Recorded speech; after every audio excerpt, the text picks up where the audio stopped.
Hi, it's Nicole. Welcome to Shaketember 2024. Thank you for joining me here. Before we get into the play itself, just want to say quickly whether you are interested to know a bit more about Cymbeline and find out if it's worth reading, or maybe you've read it already and can't wait to have a discussion. I'm really glad you are here. Jason is discussing Titus Andronicus this week. Make sure you check it out together with Kelly's video.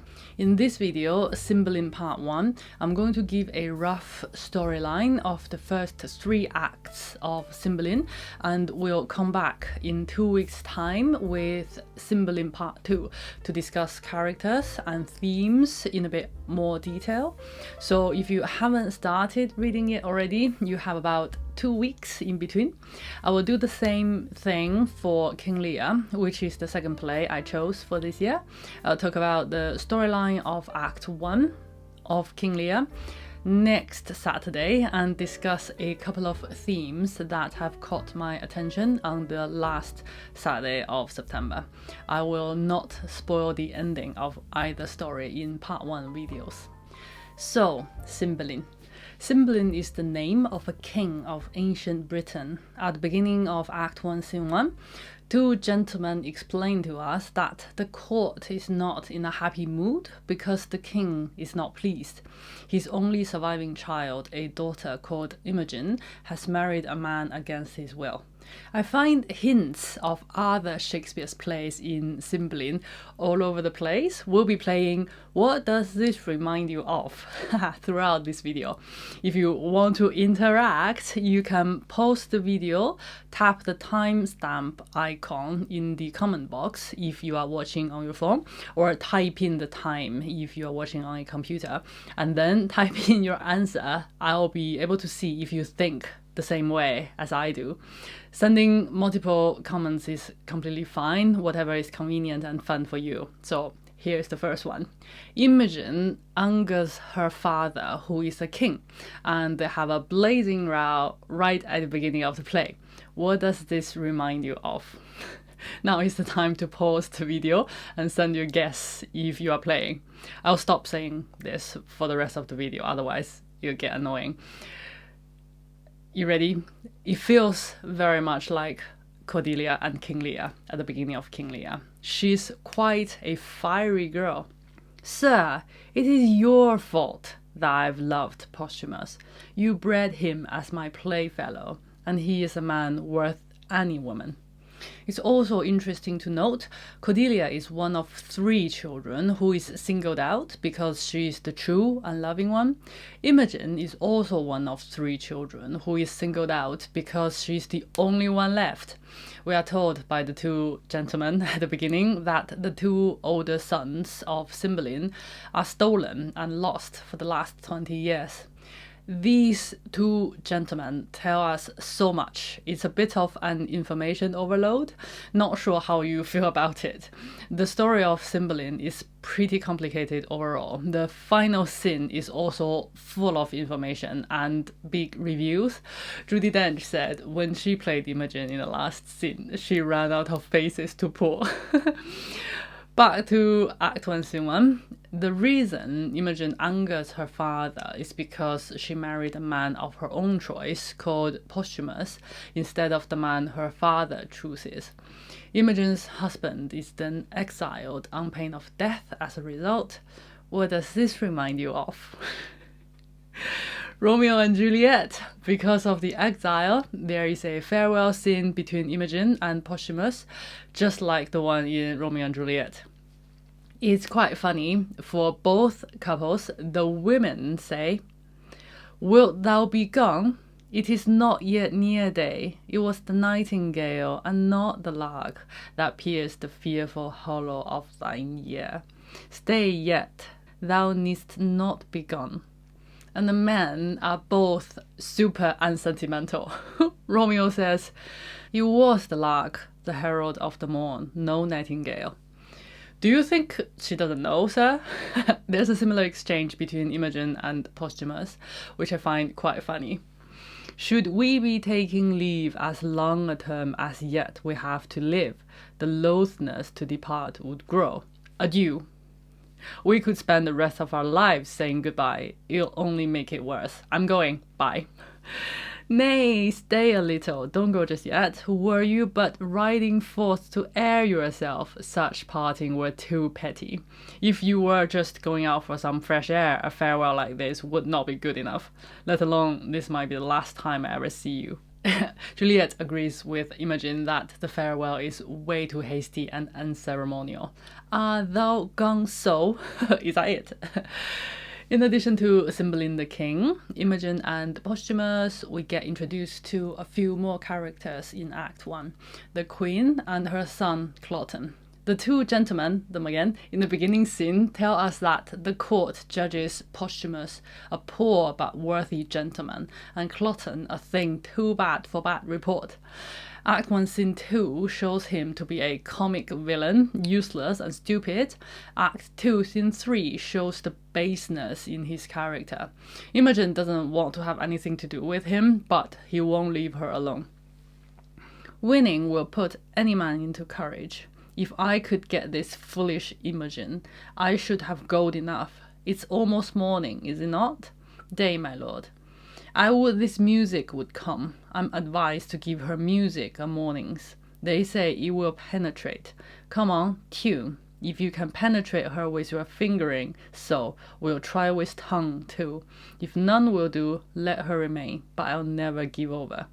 He might be the son of a king's wife, but he's not a prince. One character that's easily missed is the court. The gods protect you and bless the good remainders of the court, says Posthumus.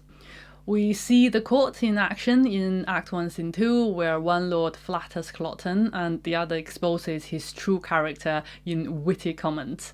Here's another example. She's wedded, her husband vanished, she imprisoned. All is outward sorrow, though I think the king be touched at very heart. None but the king?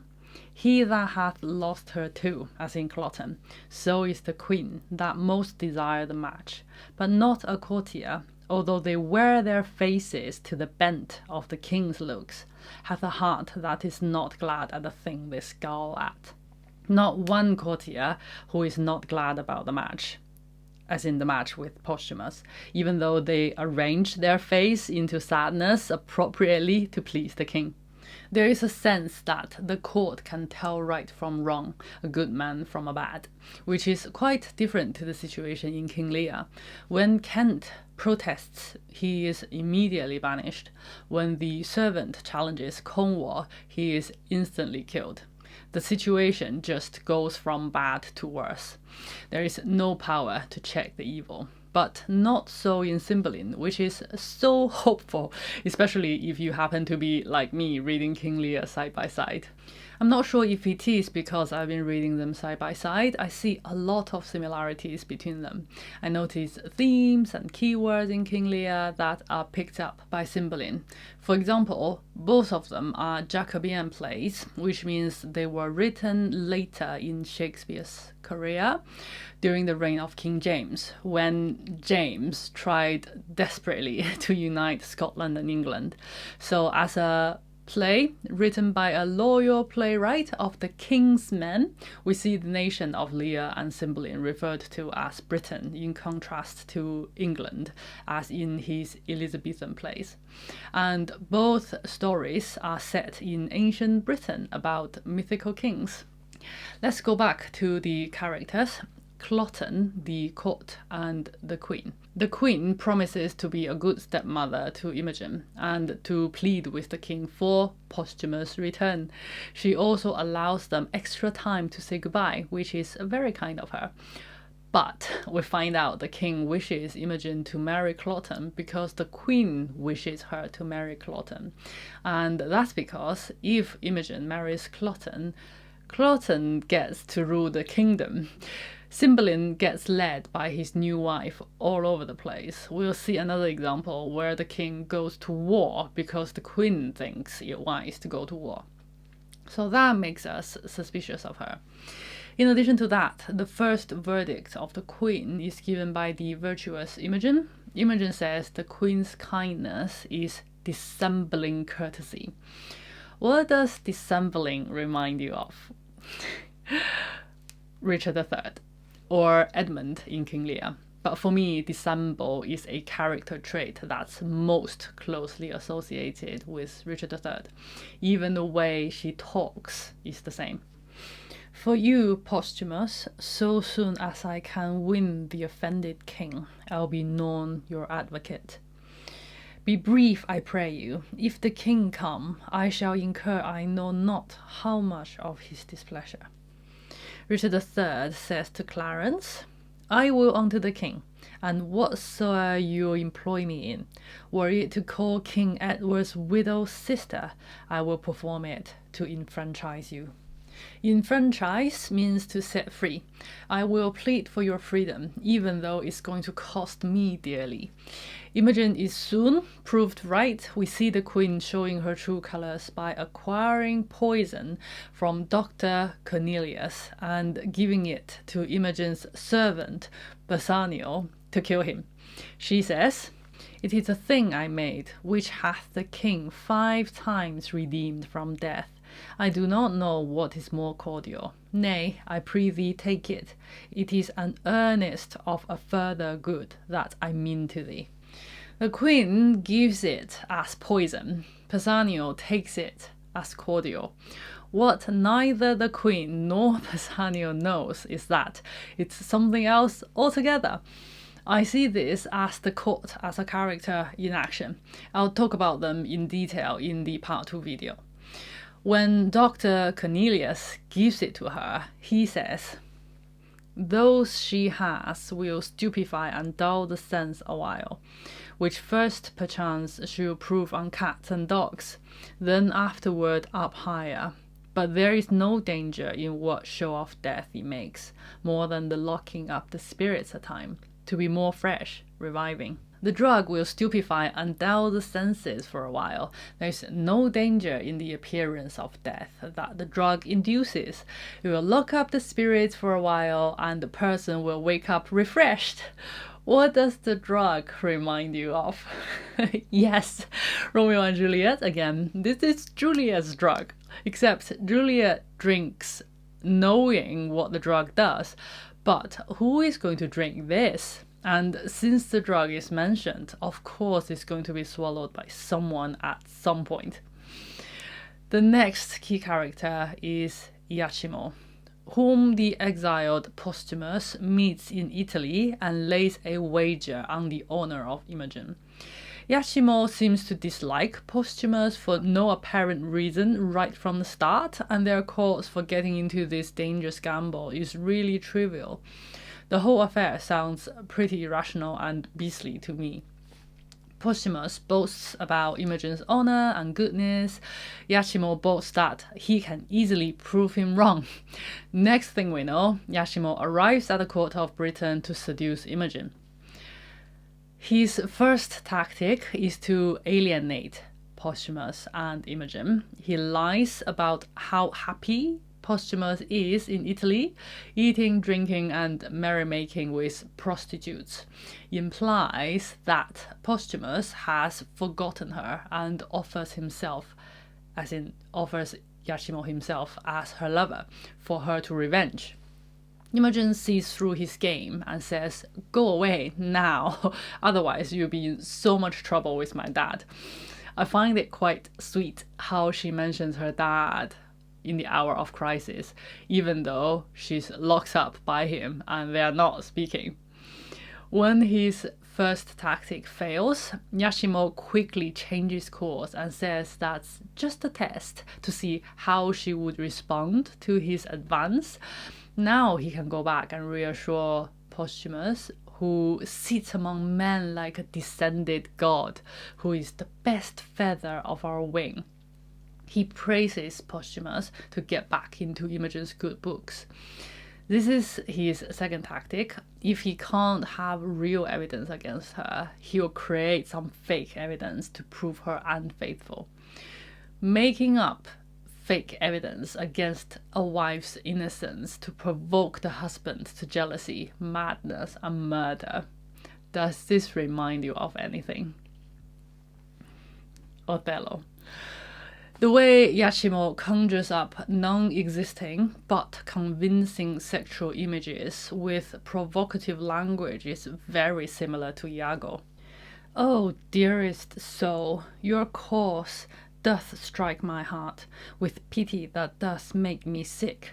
I feel so sorry for you.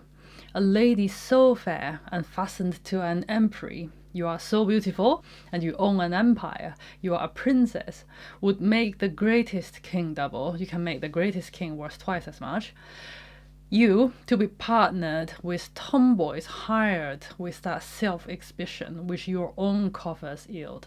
Such a noble lady is now partnered with immodest women, as in you share the same man, and he pays this woman with your money.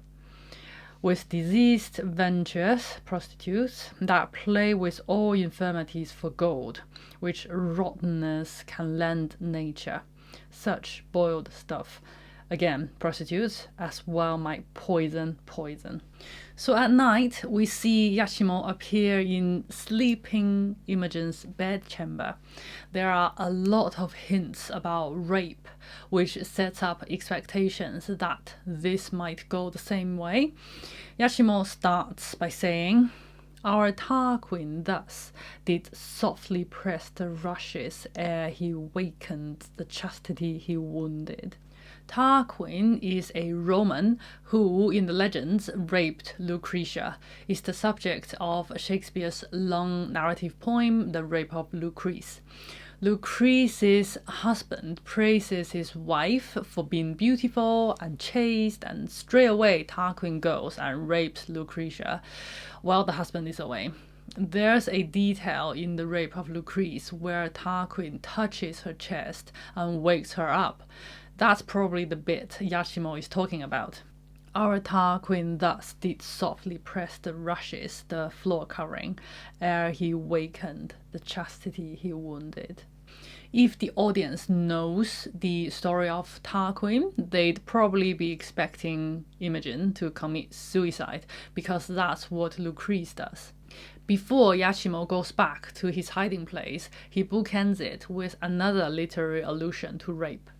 She hath been reading late, Imogen, the tale of Tereus. Here the leaves turn down, where Philomel gave up. Tereus is a king in Greek mythology who raped his wife's sister, Philomel, cut her tongue, and held her captive. The story also involves serving one's own child's flesh in a meal in revenge. Does it remind you of anything? Titus Andronicus. So if the audience knows the story of Philomel, they'd probably be expecting some kind of revenge. What does Yashimo do in between? Caesarea, Aphrodite, how bravely, splendidly thou becomest thy bed, fresh lily and whiter than the sheets, that I might touch, but kiss, one kiss, rubies unparagoned, matchless, how dearly they do it. Does he touch her? Does he kiss her? I thought he must have done, but curiously, the Yashimo in the BBC 1983 production I watched doesn't, but somehow it makes the atmosphere more tense. The next thing we naturally expect is violence. To my greatest surprise, he says, "But my design, to note the chamber, I will write all down, such and such pictures, there the window, such the adornment of her bed." And he starts to make a list of everything in her room, so he can tell Posthumus, "I slept with her, I know the color of her wallpaper," which I don't think is very convincing.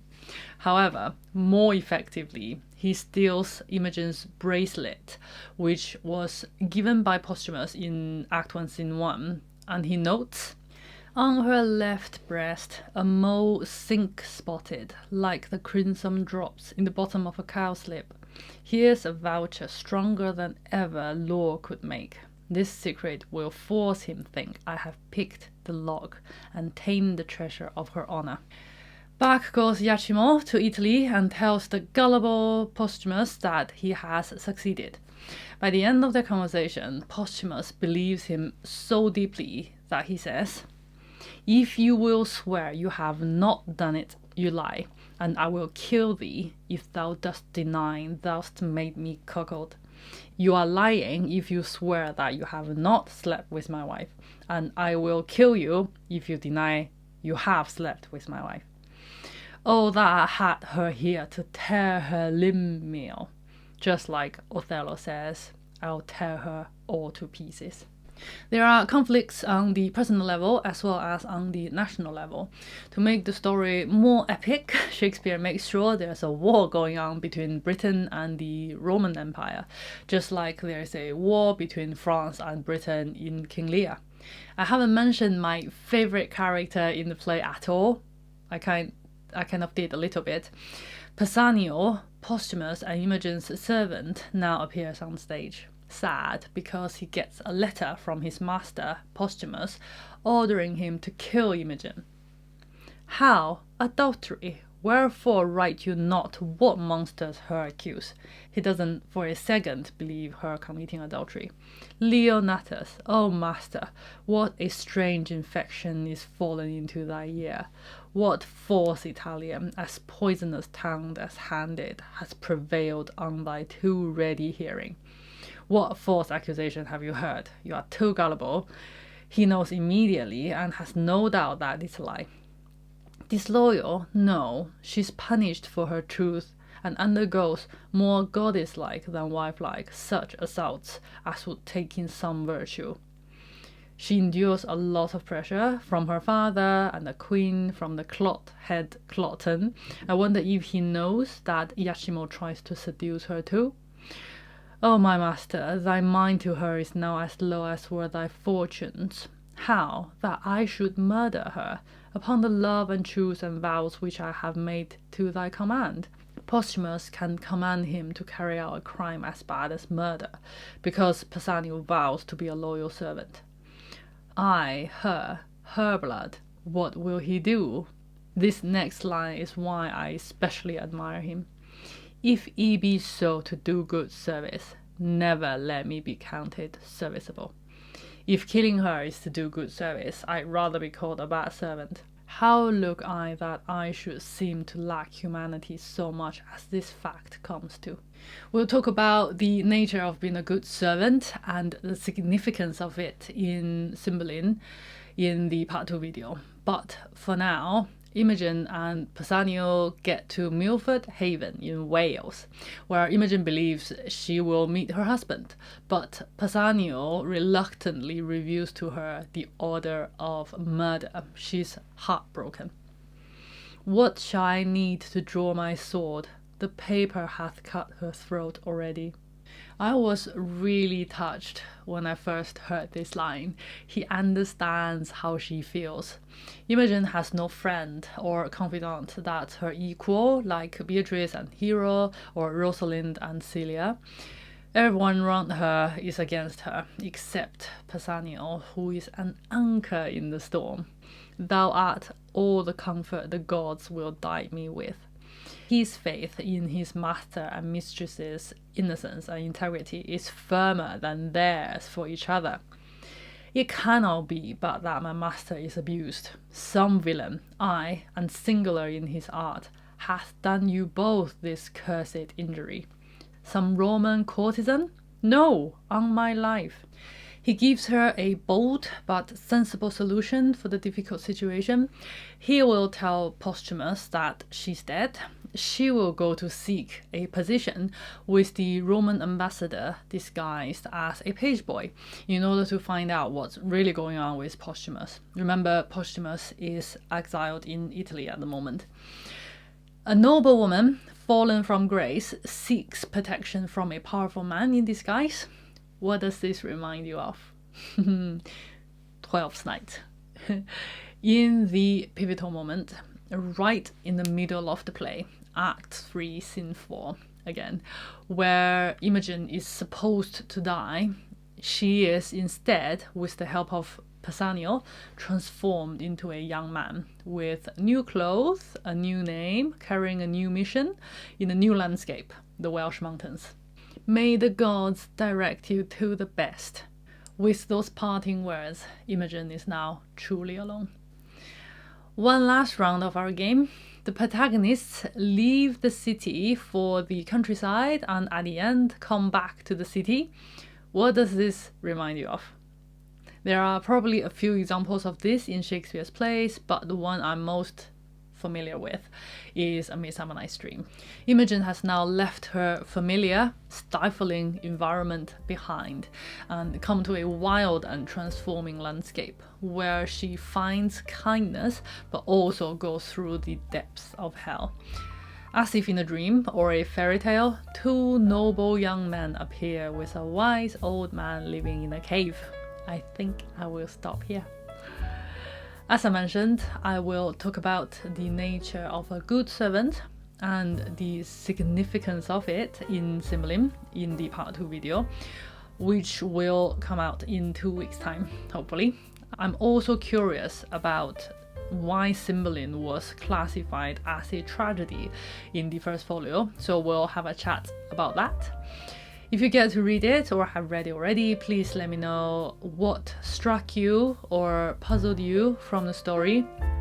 I'll be back with King Lear part 1 next Saturday, talking about the first act of the play here on my channel. Kelly will be discussing Twelfth Night, I think. Make sure to subscribe to her channel so you don't miss it. That's all for today. Thank you for watching. I'll see you in my next one.